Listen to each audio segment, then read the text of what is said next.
আমি মোহাম্মদ আব্দুল কাদের, শেরপুর ঝিনাইগাতি থানার একজন কৃষি উদ্যোক্তা। আমি এবার আপনার 40% মাটিতে সিম চাষ করছি। তার মধ্যে গ্রীষ্মকালীন আগাম সিম বারিশাত এটা করছি 20%। তো 20%, আমার টোটাল 40% খরচ হয়েছে প্রায় 20,000 প্লাস এরকম। আমি সিম মানে শুরু হওয়ার আগে, সিজন শুরু হওয়ার আগে আমি এই বারিশাত থেকে প্রায় 40,000 টাকার মতো বিক্রি করছি। সিম আসতেছে আমার এখনও, আমি আরও 2-3 মাস সিম বিক্রি করতে পারবো। আর এখানে যে কেরালা সিম আছে এটা ফুলকুলি আসতেছে, এটাও মনে হয় 10-15-20 দিনের মধ্যে নামবে। তো আমি আশাবাদী অনেক লাভবান হবো আর কি। অনেকে আগ্রহ প্রকাশ করছে, আমি যে এগুলা অনেকে আমার যে ফেসবুক পোস্ট করি, অনেক বিভিন্ন জায়গা থেকে আমাকে নক করছে, ভাই বীজ রাখবেন। তো আমি চিন্তা ভাবনা করছি, এখন তো সিমের দাম খুবই ভালো, এই জন্য বীজ রাখতেছি না। হয়তো 1-2 মাস যাওয়ার পরে আমি বীজ রাখবো আর কি। তো এখন 140 টাকা 150 টাকা কেজি বিক্রি করতেছি।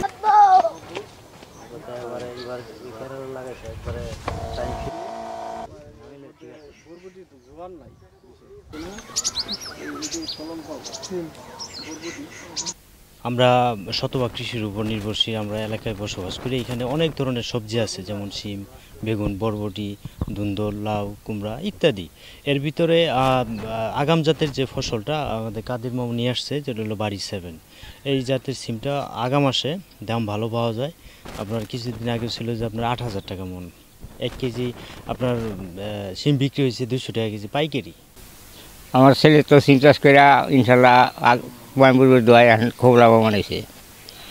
এই জাতের সিম আর কেউ চাষ করে নাই।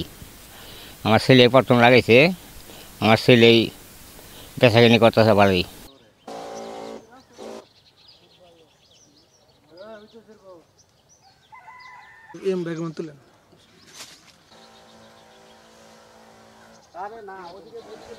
তিনি ওই আগাম জাতের বারিশাত সিম চাষ করছেন। সিমে খুব মোটামুটি ভালোই লাভবান, এবং আমরা সামনে চিন্তা করতেছি যে আমরাও এটার আবাদ করার জন্য আমরা পরিকল্পনা নিছি। শেরপুর জেলার ঝিনাইগাতি উপজেলার সন্ধ্যাকুড়া নামক স্থানে ব্যাপক হারে সবজির আবাদ হয়। এখানকার একজন কৃষি উদ্যোক্তা আব্দুল কাদের প্রথমবারের মতো বারিশাত জাতের সিম আবাদ শুরু করেছেন। এই সিমটি সাধারণত আগাম সিম অথবা আমরা গ্রীষ্মকালীন সিম বলে থাকি। সাধারণত যখন বাজারে সিম থাকে না, সেই সময় এই সিম বাজারে ওঠে, যার কারণে কৃষক ভালো দাম পায়।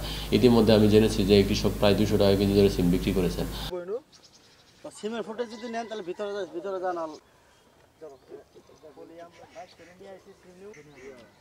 এই গ্রামে তোমার কৃষক কতজন আছে মোটামুটি বলা যাবে?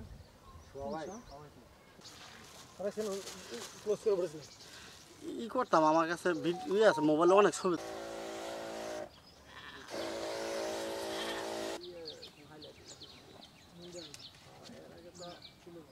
খুবই কম, আমরা